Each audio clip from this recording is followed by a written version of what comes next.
Hello, ladies and gentlemen, and welcome to episode 7 of We Digress, the podcast that's a hot mess. 7 episodes in, you think I'd have that down by now, but I don't. Tonight, I'm hosting solo because Mark's visiting family. So as much as I wish Mark was here and as much as I would love to have been able to do this in person with him because he's actually in our hometown, I work with and interact with so many people that I didn't feel comfortable, and I certainly don't want to put Mark in that position with the coronavirus going around. I would hate myself if I were to give him something or give, his brothers or his grandmother or grandfather something.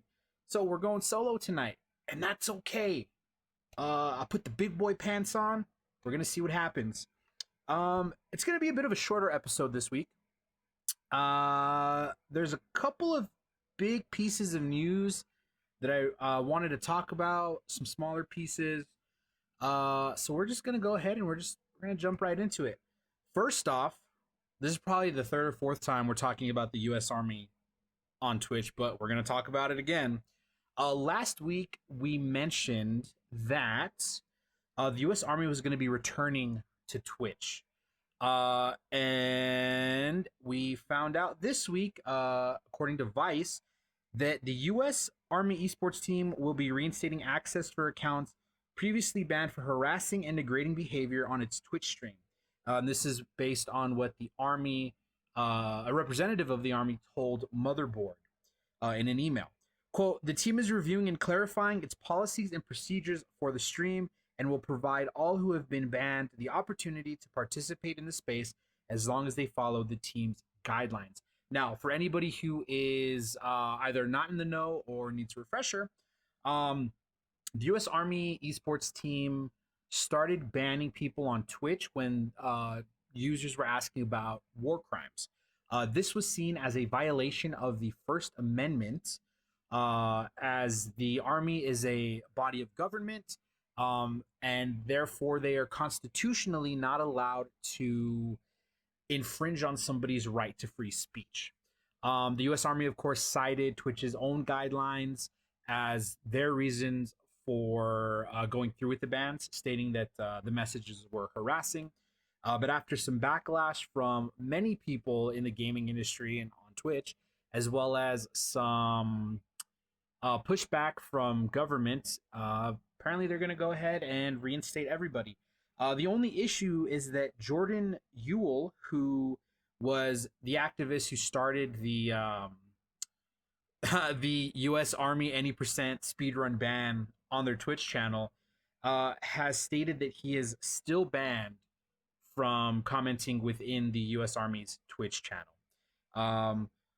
Hopefully, the Army goes through with this and they do unban everybody. We'll see what happens going forward. The next story here is that Ninja has returned to Twitch. Now, he's not signed with Twitch. He just returned. So he had his first stream. When was this? August 5th. He had his first stream back on his Twitch account early in the morning.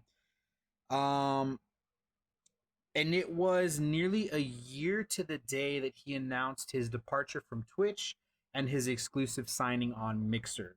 Rest in peace, Mixer. His Twitch stream neared 100,000 viewers just 15 minutes after it went live. Now, keep in mind, his debut stream on YouTube has more than 4 million views on it. Now, this isn't an indication that he has decided to move over to Twitch. He is still technically a free agent and is free to stream wherever he wants. So, I mean, we'll see. To be completely honest with you, and I know we talked about this last week, where he said in an article with The Hollywood Reporter that there's no bad blood between him and Twitch. If I were in his position, I would most likely, even without contracts, I would probably go over to YouTube. Just because that platform is growing and it continues to grow. And he has so many subscribers already. I think it might be beneficial to have his content all in one place instead of having it He streams on platform XYZ and then he uploads to YouTube. That's just my 2 cents. Obviously, Ninja, a very, very smart guy. So we'll have to see where he ends up eventually. Speaking of returning streamers, Dr. Disrespect is back, baby. The two-time is back. Now he's not back on Twitch. He is on YouTube, perhaps, maybe. Um, Sources close to Doc state that he's going to be splitting time between streaming on YouTube, Facebook Gaming, as well as his own website, Champions Club. We'll see. I mean, he's definitely playing the field. We'll see. I have a feeling he'll most likely end up on YouTube. He did actually stream today, and he mentioned that he the reason he was banned. So I'm trying to word this properly, but the reason that he was banned isn't as big of a deal as people are making it out to be, and that anybody who says that they know why he was banned or that it was something major do not know what they're talking about. So we'll see. It was reported by Slasher that he did add a $4.99 join button on his YouTube channel, which is equivalent to like a subscription on Twitch. So we'll see. I don't have the exact numbers. Let me see if I can find them real quick. See what his return stream was. All right, so this article is from Forbes. Let me see. So he was live with over 500,000 people on YouTube, which is an insane number. Absolutely insane. I remember back in the day when having like 10,000 viewers on Twitch was considered considered the goal. But to have people like, Ninja, Doc that are able to pull in hundreds of thousands of viewers for a single stream, it's insane. And to be honest with you, if I'm YouTube, I would be trying to get a contract with Doc to have him stream exclusively on the platform. I think it would bring a ton of money to YouTube gaming, certainly a ton of people to YouTube gaming.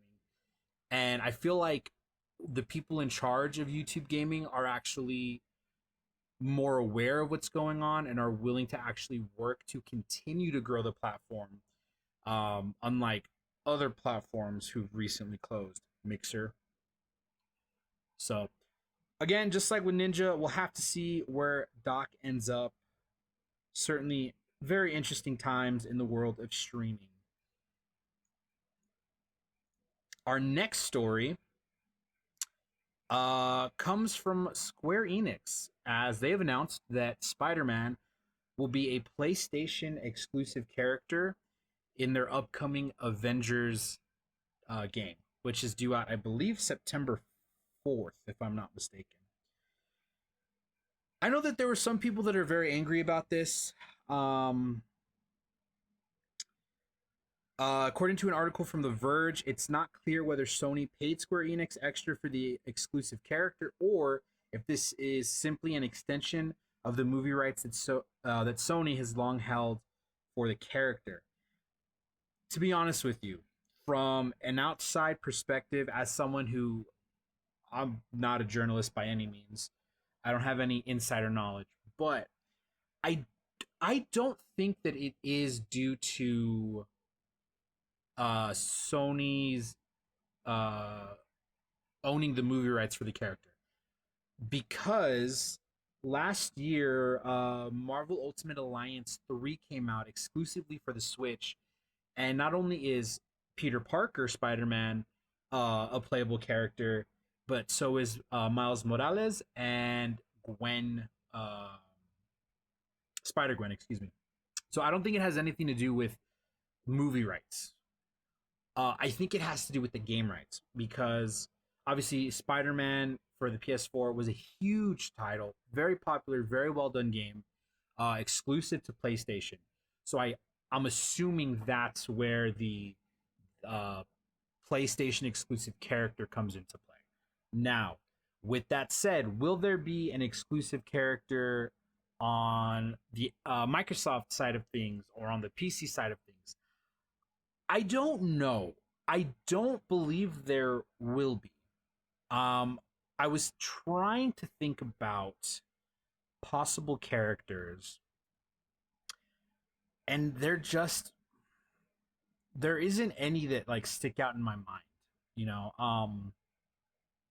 Spider-Man makes a lot of sense to me because again, there was that PS4 Spider-Man exclusive.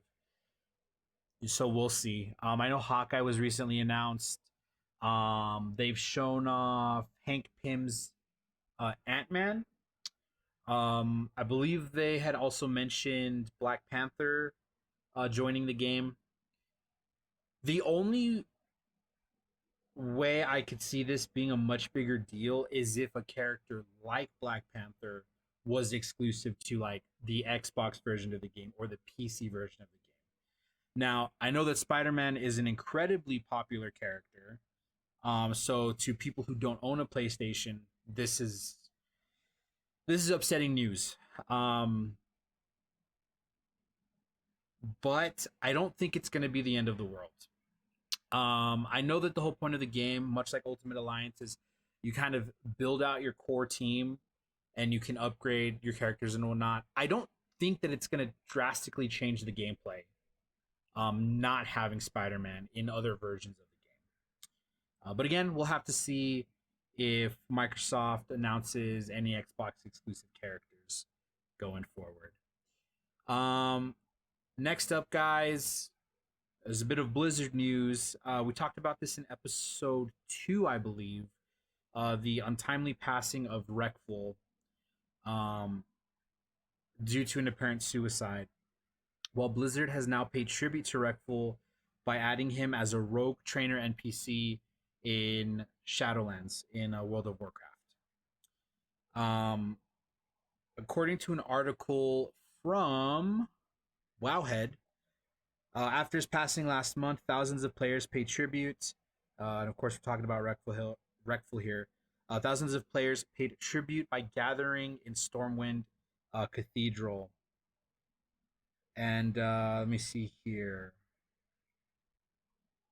So he previously had another NPC, Byron Burnside, who was a tribute to his actual name, but his this new NPC, Reckful, is paying tribute to the persona as a skilled rogue. And you can actually speak to Reckful, and one of the options that you can say to his NPC is, "It was good seeing you again."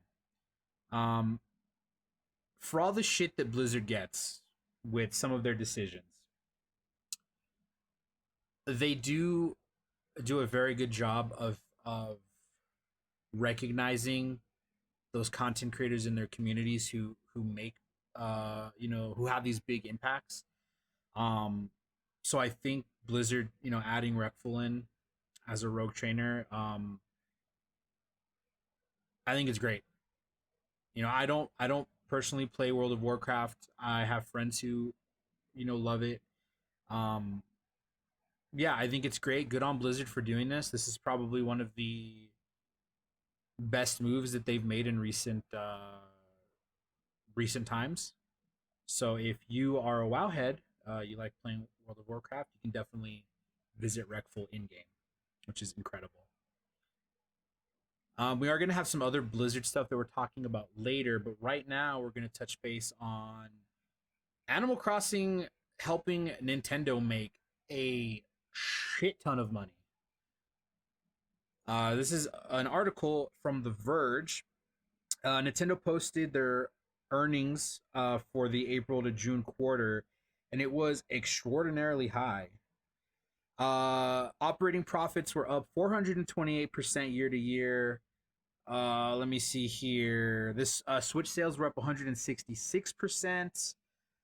They being Nintendo, have now shipped 61.44 million Switch consoles, which is just 470,000 shy of the original Famicom slash Nintendo Entertainment System. New Horizons sold more than 10 million units in the quarter, bringing its total sales to 22.4 million. Nintendo also says that of all the new Switch consoles that were played for the first time this quarter, which was again that April to June quarter, more than half of them played New Horizons on the first day, demonstrating that the game is bringing new customers to the Switch. It also sold over 10 million copies more than any other Animal Crossing title. That is insane. That is, I mean, Nintendo is such a weird company, right? Because they have consoles that come out that sell modestly well. Then they have something like the Wii, which was sold out for months when it released. Then the Wii U comes out, and by many standards, by many metrics, it's considered a failure, even though many people who did own a Wii U really enjoyed it. And then they decide to completely go batshit crazy with their design, create the Nintendo Switch. People aren't really sure if it's going to sell well or not. And then it sells really well, again, sold out in many places upon its launch. And the fact that they were able to put out a first party title that allowed them to sell 22.4 million copies of the game, but also to sell, bring their shipped Switches up to 61 million is insane. It's absolutely insane. Animal Crossing New Horizons is now the second best-selling Switch game behind Mario Kart 8. That blows my fucking mind.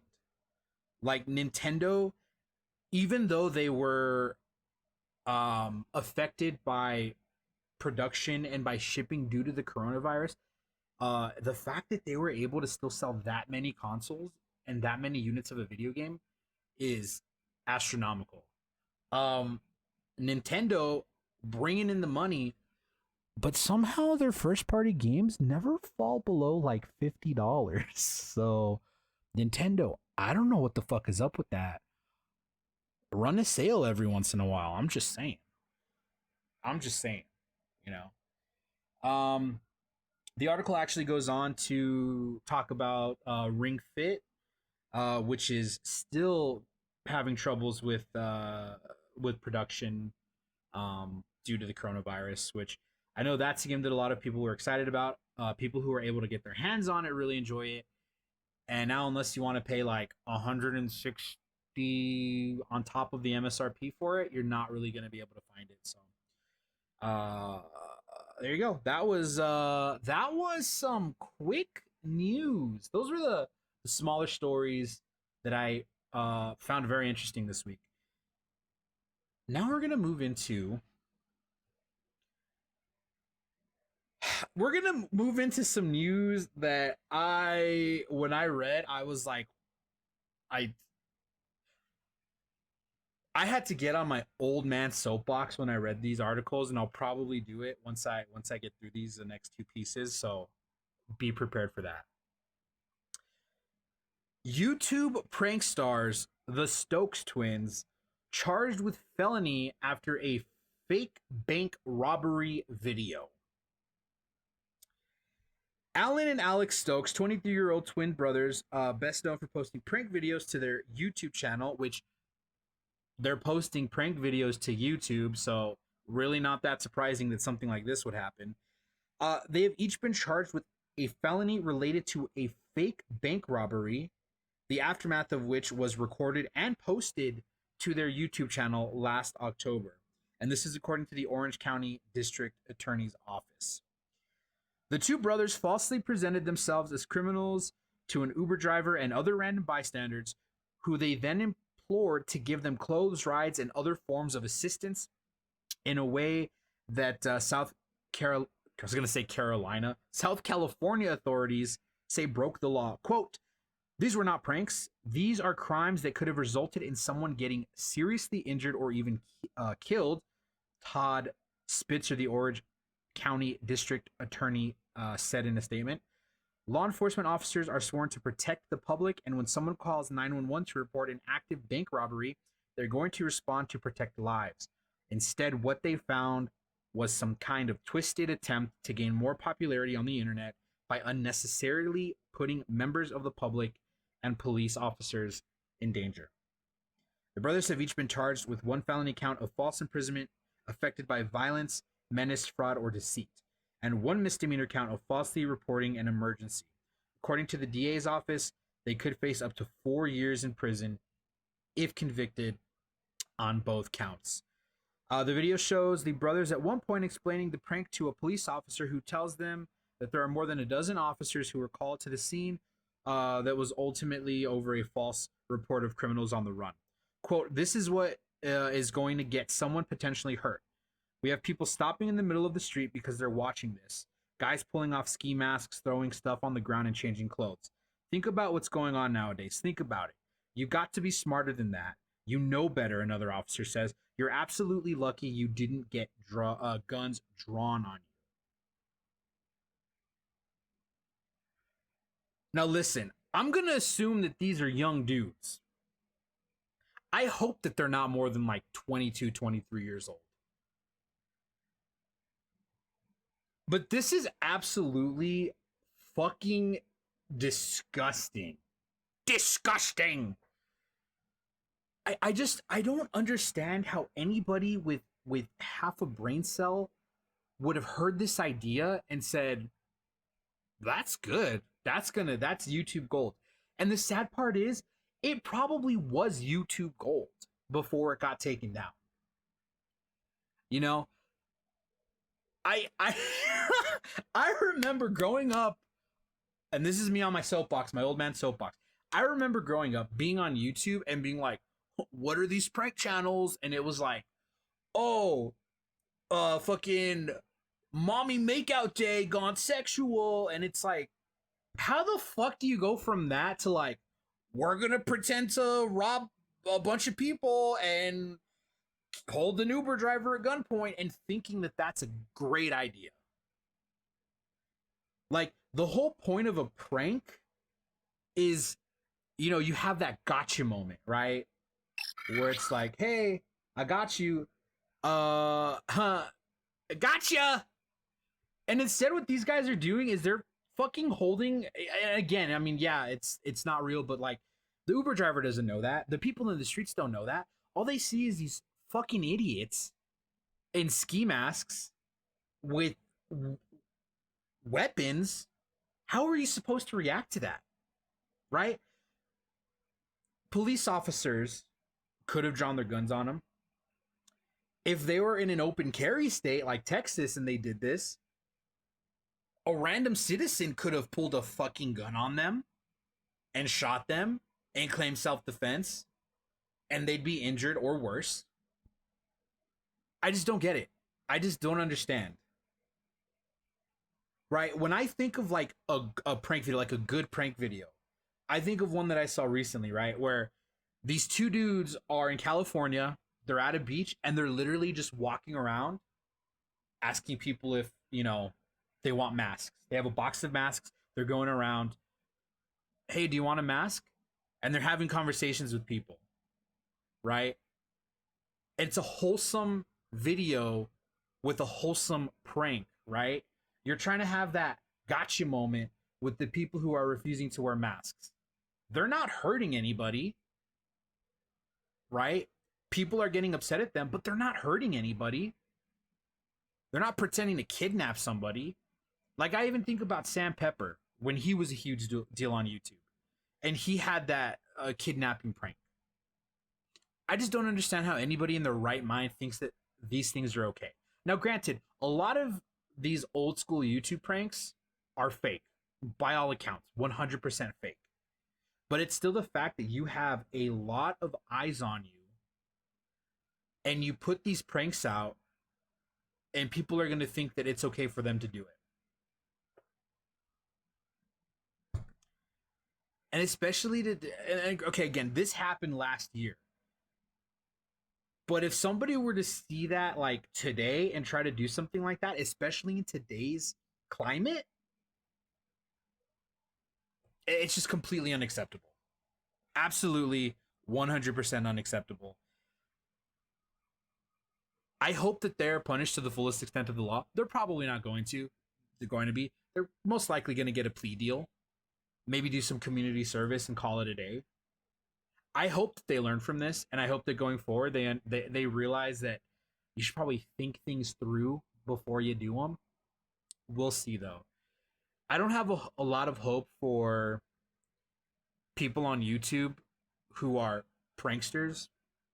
I really don't, and I like to try to see the good in people, but it's just like when you do stupid shit like this, man.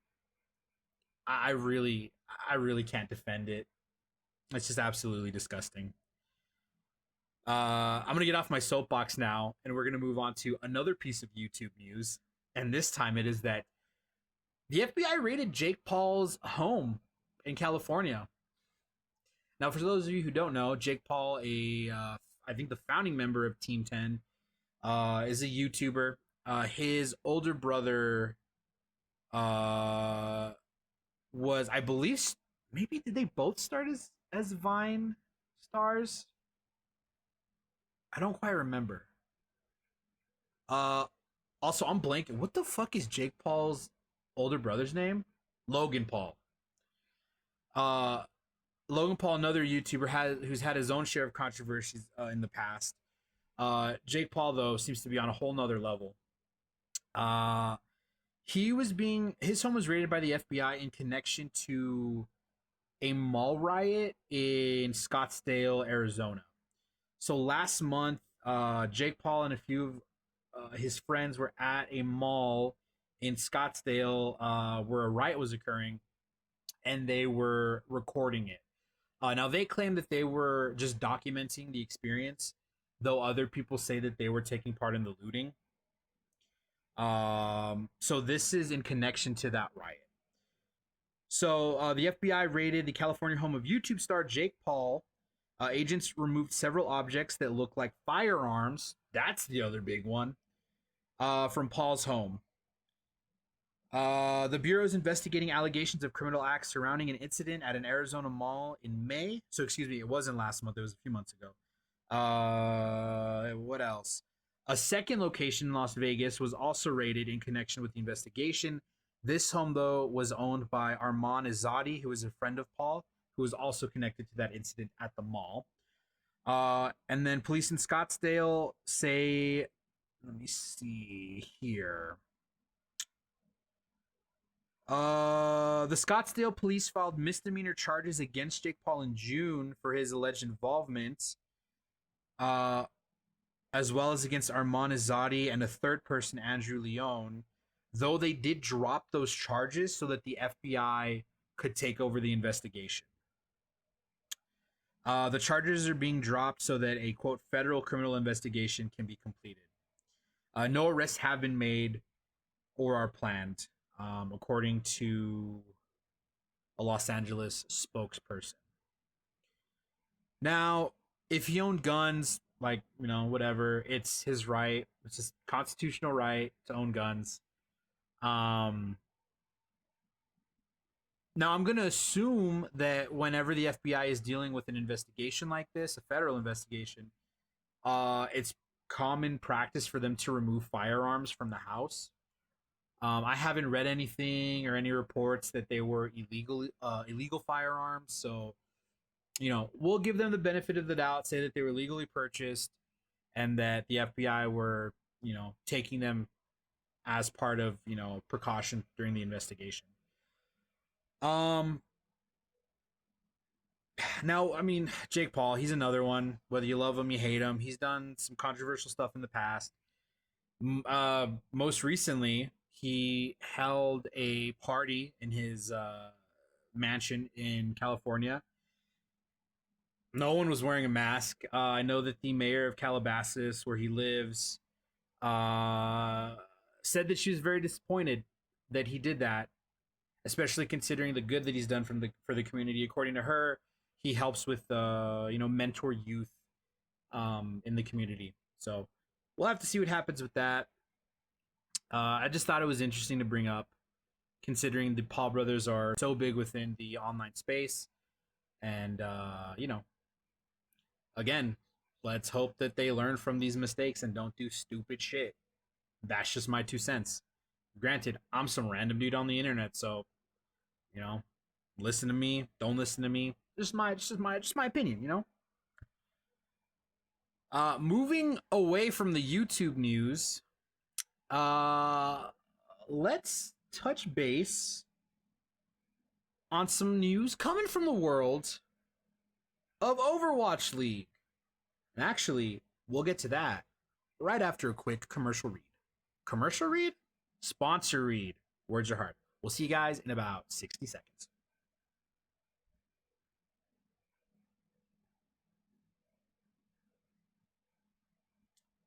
Welcome back, everybody.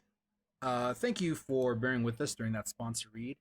As always, if you like what you hear, like what you see, and you want to consider helping us out, showing your support, you can do that by going to anchor.fm slash we digress slash support and pledge as little as 99 cents a month. That, of course, will help Mark and I continue to grow this podcast. Let's see if my bot actually works here. Gotta love Twitch, right? Or if you're interested in some merch, you can go to streamlabs.com slash Mike Madrano slash merch. Again, that is streamlabs.com slash MIKEMEDRAN and the number 0 slash merch. We'll get these in there in chat. Or if you're not financially able to help us out, because remember, it's important to take care of yourself first before you take care of anybody else. You can always show your support by following us on Twitter, liking and sharing our going live tweets, listening to the podcast at anchor.fm slash we digress. You can always follow us at We Digress Pod on Twitter. I am Mike Madrano on Twitter as well. That is MIKEMEDRAN and the number 0. Or you can follow Mark on Twitter at cloudmark_.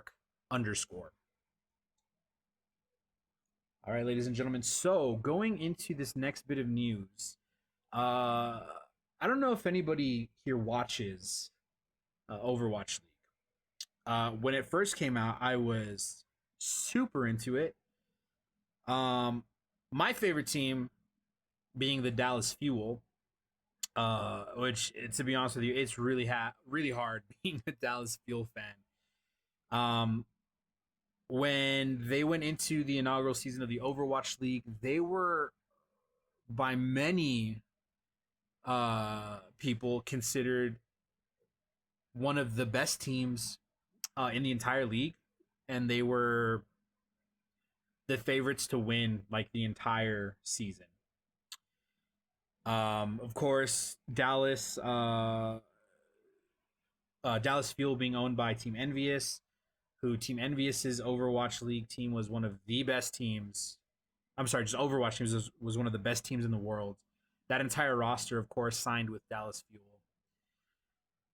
And man, the last 3 years it's just been so hard being a Fuel fan. It's been lackluster results after lackluster results. There's been shakeups with the lineup, shakeups with the coaching staff, and nothing seems to be working. And Monday, the Fuel seemingly imploded on itself. In the span of 6 hours on Monday, the Dallas Fuel announced the departure of their star DPS player, their head coach, and one of their assistant coaches.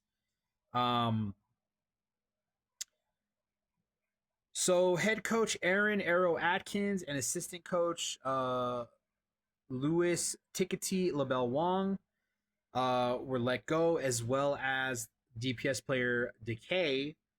Now, according to reports, Decay had become difficult to work with. He was refusing to show up for practice. Instead, he was just showing up for the games and being like, all right, I'm here, let's go. Which for a lot of fans who didn't know what was going on at the time, we kind of saw it as, what is the coaching staff doing? Not putting Decay in, putting in, these other DPS players who aren't as strong. Well, now we know, because Decay wasn't willing to work with the organization, so he was let go from his contract. And then Arrow and Tickety were also let go, seemingly because of results. Which is very odd to me, because Arrow actually coached the US team for the Overwatch World Cup last year, and that team ended up winning Overwatch World Cup 2019. So, I mean, he has the ability to, coach championship caliber teams, but it just wasn't working out with the Dallas Fuel.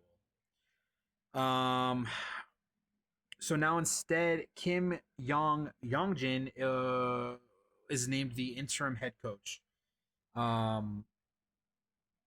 He was an assistant in the first season with the Dallas Fuel. So now he's the interim head coach, and we'll have to see what goes on with that team. Let me see here. Hold on, there's something here in the article. Okay, here we go. So this is, about Decay. Quote, for him to come out and flat out refuse to practice, at that point I just knew. He actually said this to us, that he would refuse to practice but would show up to matches. At that point I knew we had to let him go. That doesn't work for us. And that was said by Mike Rufael, aka Hastro, who is the founder of Team Envious.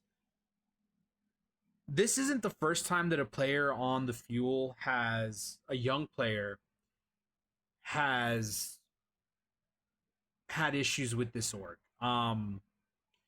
There was another player in the past. Ooh, and I cannot. Oh, was it Rascal? I believe. Who was also refusing to work with the org. He ultimately got let go, and then he was picked up by a contenders team before ultimately making it back into the Overwatch League. And by all accounts, he's grown since then. We'll see what happens. I just have, I don't know. It seems like a lot of these young players go in knowing that they have like this incredibly raw talent, and they go from, it's me and a couple of my friends and we're playing and we're doing really well, to they get signed for these orgs, and then it becomes like, no, like this is a profession, this is like any other sports, traditional sports org. There's a hierarchy. You're a player on a team. You have to work together with that team. You have to listen to your coaches, things like that. Dallas, of course, has had other issues with players staying. I think most notably was XQC, who was a inaugural member of the Dallas Fuel, who was let go due to multiple violations of Overwatch League's code of conduct. There was also the former damage player Effect, who left due to mental health reasons. Who I know the Dallas Fuel kept him on as a content creator as well.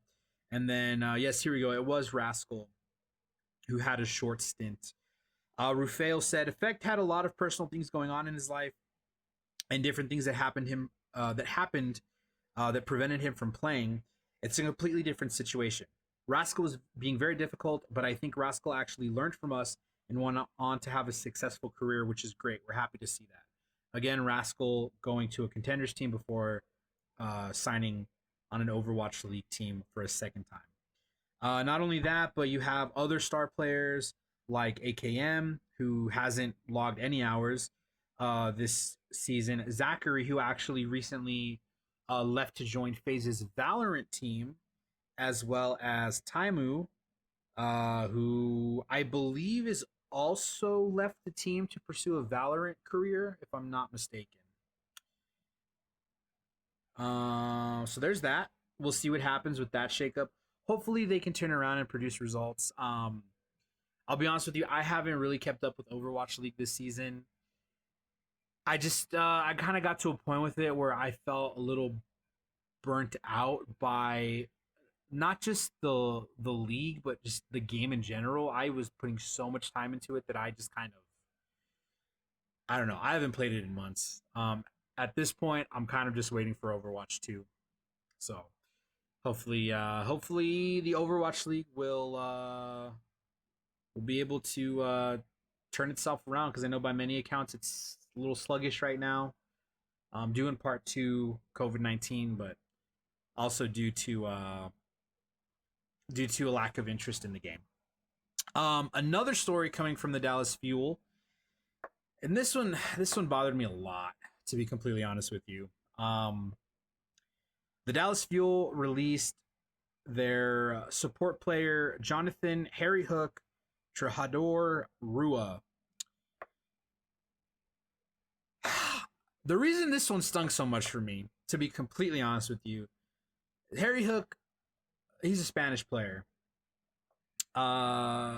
Spain holds a place near and dear in my heart, right?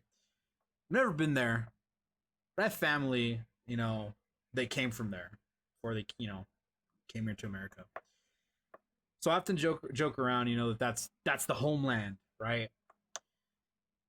So for me, I was like, that's dope. Like, there's this Spanish player. He's one of like the best, at the time when the league started. I thought he was one of the best support players in the world in terms of Overwatch. He was released for saying some fucking awful misogynistic shit, dude. And it's just like, I don't know, man. It's Mark and I have said this in the past, but it's gotten to a point where we're kind of not shocked by it anymore when allegations come out against somebody. But and for me, I'm not necessarily shocked by what he said. I am shocked by the follow-up, not just from him, but from the fans. So he, in some DMs, let me pull it up here. He was talking to somebody who was calling him out for being a misogynist. And this person said, calling women and whores and meat is misogynistic. To which he responded, some are whores, it's life, can't change it. This person was trying to make him see that what he was saying was problematic by saying literally the fact that you think that is misogynistic. Women are not meat, no matter how they act. He responded by saying things like, so if I like to just fuck a girl and nothing else, that's bad. Is not when I say straight what I want. And again, English is not his first language, so it's a bit broken. There's a lot of girls I know, they are just bitches. What's the problem? Also saying, well, I'm not using anything. And honestly, like I said before, I don't care if some wankers cry because I fuck a girl who's a whore. Which, like, right there to me, I'm like, this dude he's the type of dude that he can say, like, yeah, I'll sleep with whoever I want, and I don't give a shit. But if the person I'm sleeping with sleeps around, well, then fuck that person. She's a whore. Which is just such a fucking backwards thing to fucking say and to think, to believe. And there it is, man. He fucking believes it. So people were posting screenshots on Twitter, caught the attention of the Dallas Fuel, and they released him from his contract. When this was all going down, he tweeted out, not going to make a big deal of it. I tried to help this person for some time, and all I was getting shit on. This person want more than just being friends. I told her no. She wanted more attention. Well, I can't give it. That's it. Sorry for calling some girls whore. To which another person responded, this is one of the worst apologies I've seen in my life. To which Harry Hook said, is it? It's 2020 and I'm getting fired for saying some girls are whores? Like they are pure as fuck?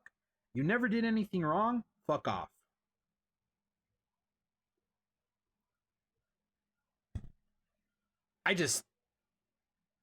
I'm fucking flabbergasted by that.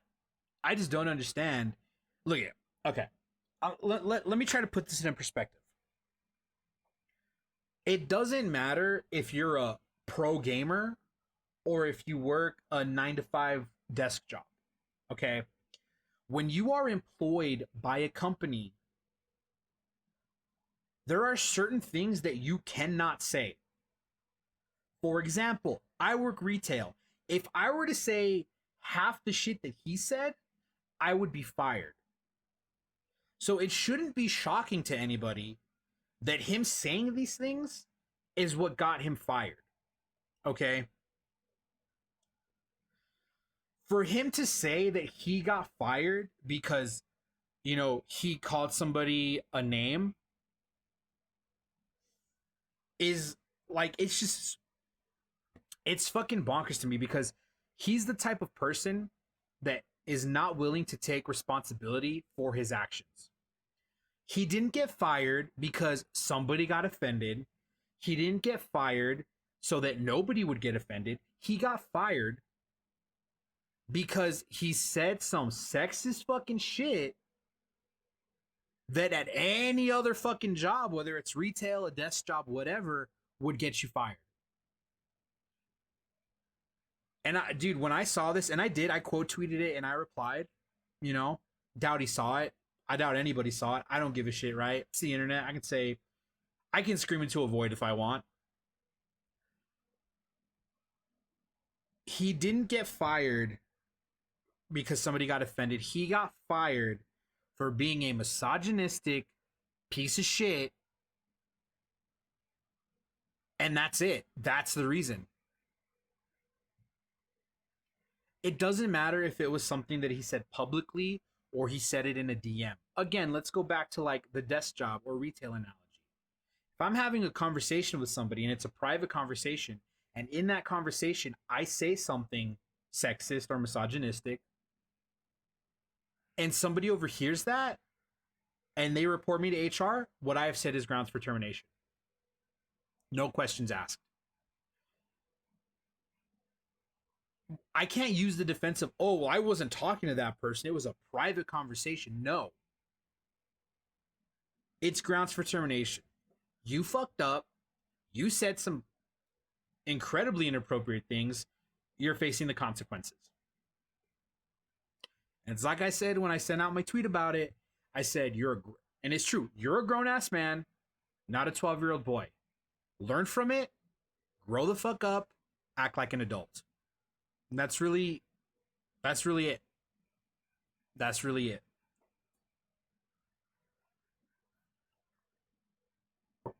I apologize for getting so worked up over that, but it just boggles my mind that like there are people in this world who just refuse to take responsibility for their actions and instead look to blame it on others. Not only that, but you have people within the Dallas Fuel community who are trying to defend him by saying like, oh, well, he has a point, or, oh, he shouldn't have been fired for that. Like, these are the same fucking people who are gonna go through life fucking treating other people like shit with these fucking superiority complexes when they're not fucking doing anything or making anything of their life. And it's frustrating, man. It's frustrating because these are the, like, and the thing is, I know that it's not the majority, right? Because from what I've seen, a lot of people are upset by what he said. So it's not the majority, it's the vocal minority that are coming out and saying these things. And so like logically, I know I shouldn't be upset by that because this is a small group of people who are saying this shit. But the irrational part of my brain is like, fuck all those people. Fucking backwards ass people. And maybe that's harsh for me to say, but it's true. It's 20 Everybody love everybody. We're all human beings. Don't be an asshole. I don't know. That's my take on it. Moving on to the next story. Again, dealing with Blizzard. Workers at Blizzard are organizing on the company's Slack, seeking pay increases. So this article coming from Bloomberg. Hundreds of employees at Blizzard are using the company's Slack network to organize a list of workplace requests, including fair pay and increased sick time. A draft version of the list asks for changes to how promotions are doled out, increased vacation time, and pay bumps for members of the customer service and quality assurance departments. Let me see here. Blizzard did say that they're going to review employee feedback and consider changes to pay, saying, quote, "We will continue to adapt our compensation to build and keep the workforce our company needs today and tomorrow. We understand that some Blizzard employees have specific requests, and we look forward to hearing from them directly." Allegations of unpaid overtime and wage disparities between gaming executives and their workers have been topics of intense debate in recent years, and investors have pushed to reduce compensation for chief executive officers, including at Activision. Blizzard employees have long complained about their pay relative to peers in the gaming industry. In 2019, the parent company promised to conduct a comprehensive salary survey, and many employees across Activision Blizzard had expected to receive significant raises. Last week, the company implemented changes to compensation that fell below many workers' expectations. Blizzard employees started a spreadsheet to anonymously, words are hard, anonymously compile salary data. A few cheekily added the compensation for Activision Blizzard CEO Bobby Kotick, who received a package worth $40 million last year.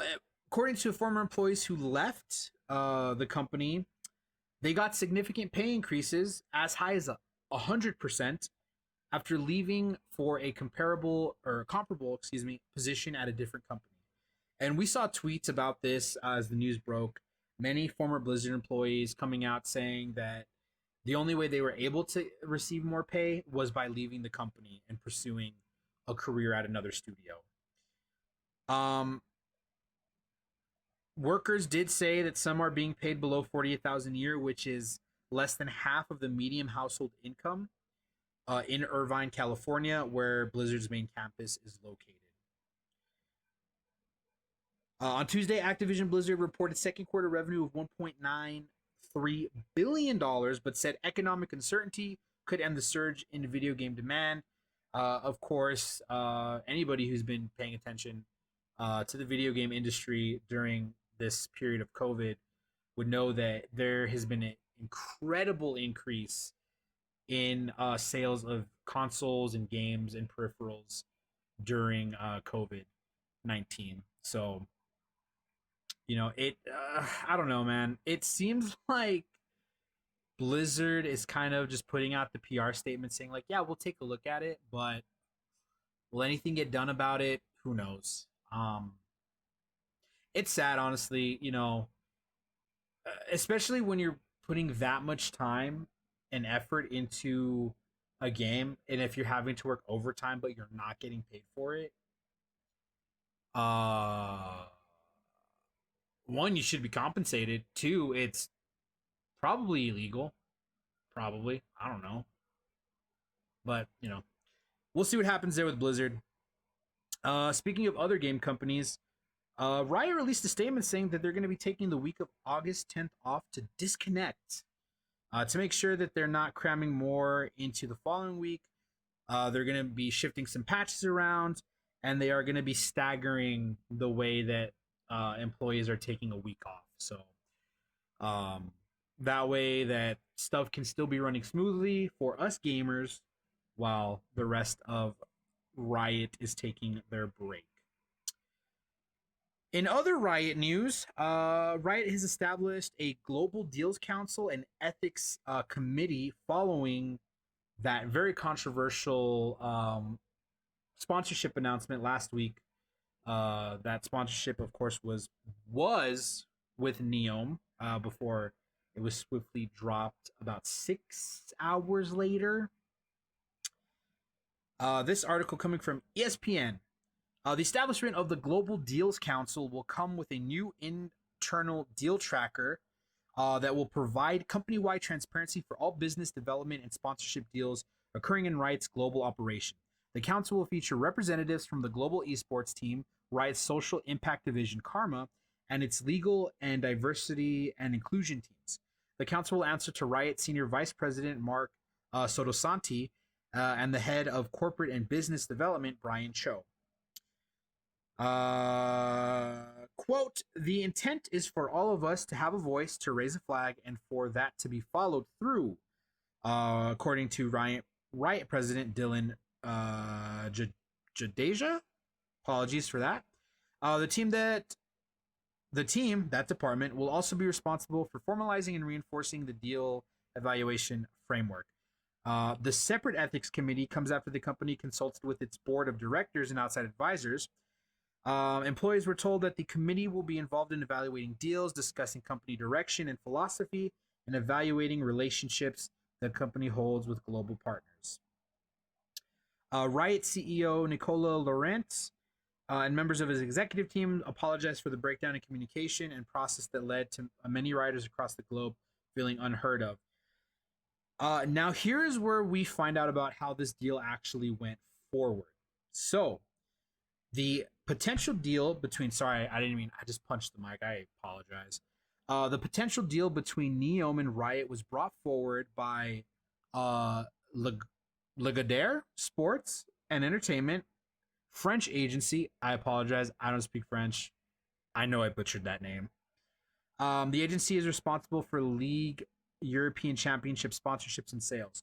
From there, the internal European, Middle East, and African business development team from Riot evaluated the deal and pushed it forward. In that process, and here's the important part, in that process, a visibility email was sent to Laurent and several executives, but none of them approved or disapproved, leading the business development team responsible to believe it was okay to proceed. Okay.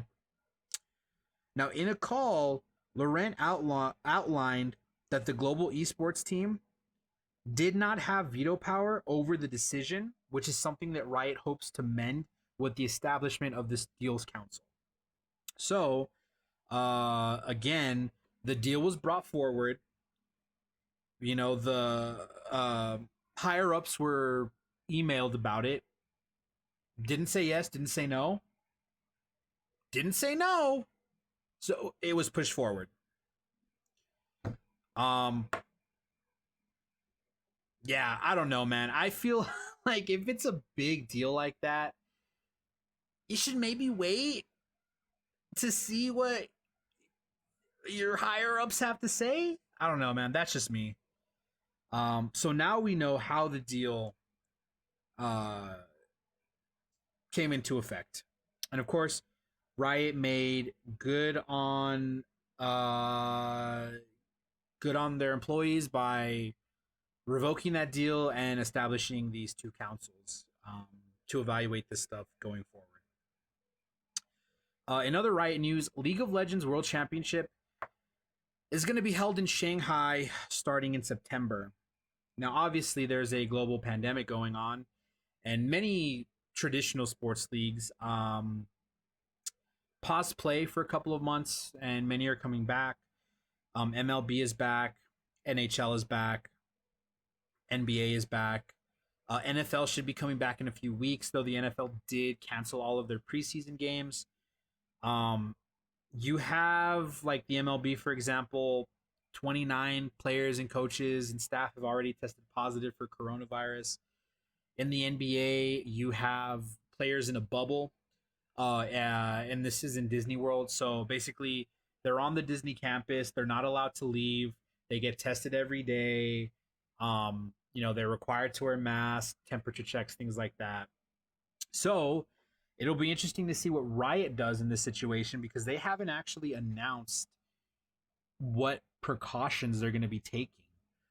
Other than they are going to be hosting the event at one site rather than several different sites, so that they'll be able to more closely control the environment.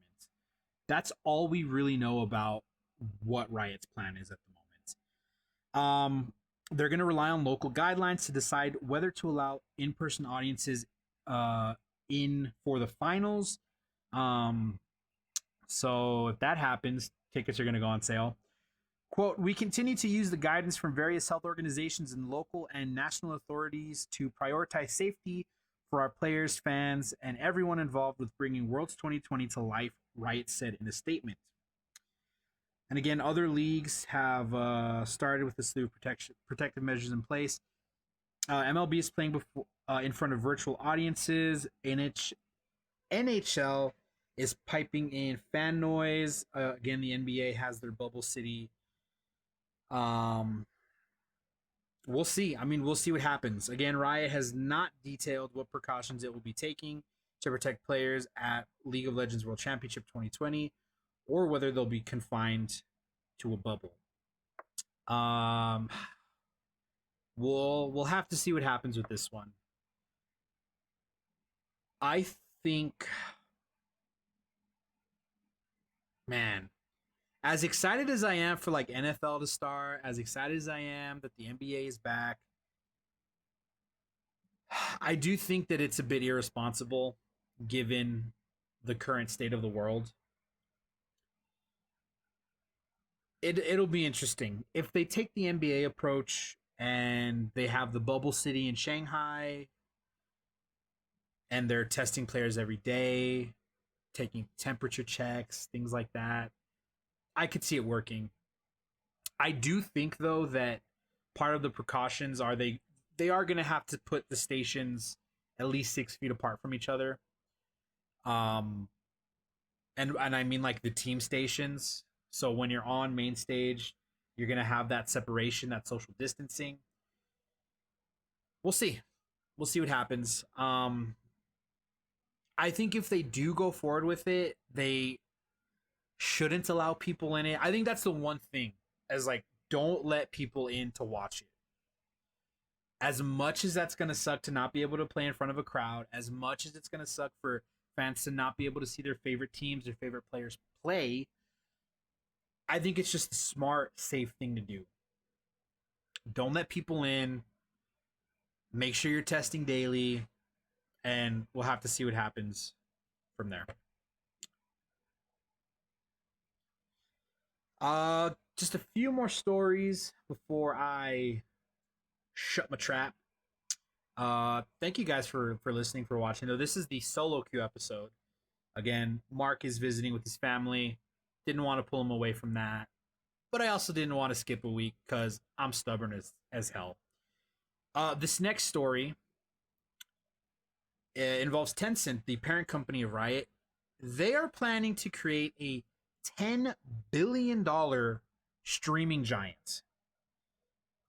So Tencent Holding Ltd is driving discussions to merge China's biggest game streaming platforms, Huya and Douyu, in a deal that would allow it to dominate the $3.4 billion arena. Now, many people here in the States are comparing that to if Twitch and YouTube were to merge. Right? Twitch, the biggest live streaming platform, in the West, and YouTube, the biggest video sharing platform in the West. If those two companies were to merge, that's essentially what this deal would be. The Chinese social media titan, which owns a 37% stake in Huya and 38% in Douyu, has been discussing the merger for the past few months. The deal would create an online giant with more than 300 million users and a combined market value of $10 billion. According to the deal, though, both Huya and Douyu would be keeping their respective platforms and branding while working more closely with Tencent's own esports site, eGiant. Let me see here. Quote, as the major shareholder of both platforms, Tencent would benefit because a merger would remove unnecessary competition between them. According to Bloomberg intelligence analyst Wei Cern Ling, the enlarged scale can also help to drive cost synergies and fend off emerging competitors. Let me see here. China's game streaming market is estimated to generate 23.6 billion yuan or $3.4 billion in revenue. Companies like Google, like Google's backed Chosho TV, shuttered their services after failing to secure new money, while NetEase Inc.'s CC Live found a small niche broadcasting in-house talent. In April, Tencent bought an additional stake in Huya for about 260 million, boosting its voting power in the platform to more than 50%.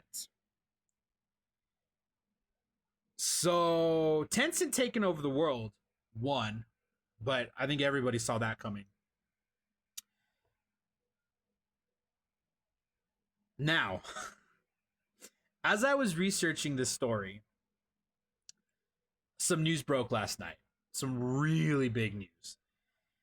And that is that President Donald Trump signed an executive order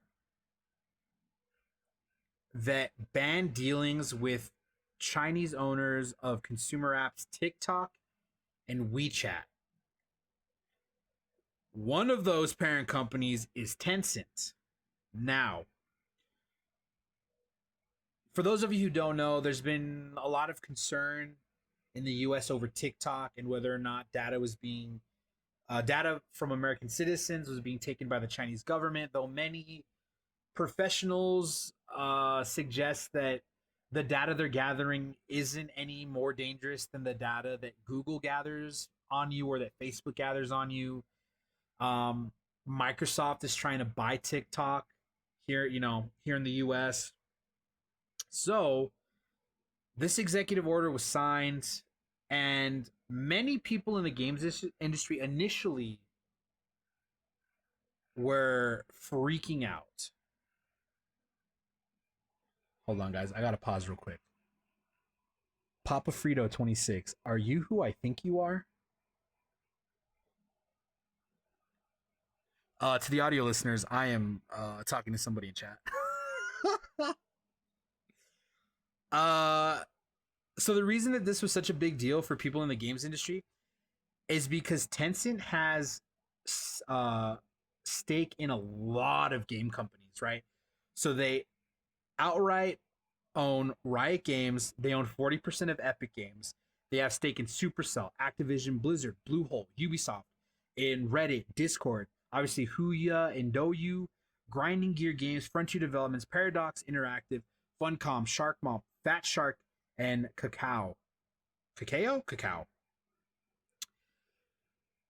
They own not own, but they have a shit ton of money everywhere. Again, Tencent taking over. So the initial concern was, did Donald Trump just kill League of Legends and Valorant and Fortnite in the United States? Well, I hate to break it to all the haters out there, but no. Video game companies owned by Tencent will not be affected by the executive order. The White House confirmed with the LA Times that the executive order only blocks transactions related to WeChat and TikTok.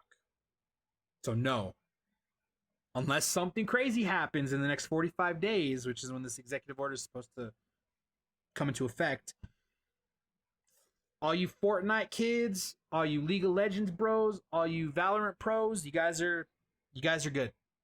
You guys are good. We'll definitely see what happens though in the next 45 days. See if that changes. Hopefully not. Guys, thank you so much for checking out today's episode. I think that's going to be it for tonight. If you're watching the stream, I'm going to play some Fall Guys right now if you guys want to hang around and, watch me fail. But again, thank you guys so much for checking out the stream. I really appreciate it. Again, Mark wasn't here. Are we still going to be allowed to play Angry Birds? You know what? As far as I know, Tencent does not own any stake in Rovio. So Angry Birds should be go. Unless they release like Angry Birds Fortnite. Can somebody get Epic Games on the phone? Because I have their next $1 million idea. Just going to throw that out there. As always, guys, thank you so much for checking out today's episode. Whether you're watching it live, listening to it on Anchor, or on any other platform, we appreciate you. This is a little experiment that Mark and I started, and we've been having a lot of fun with it. So again, thank you guys. Remember, if you want to support the stream, you can go to anchor.fm/we digress/support and pledge as little as 99 cents a month to help us grow this little experiment of ours. Or you can go to streamlabs.com/Mike Madrano/merch and buy a t-shirt or a hoodie or a long sleeve. I think that's all we have actually right now. That website again is streamlabs.com/MikeMedran and the number 0/merch. Drop the Cash App.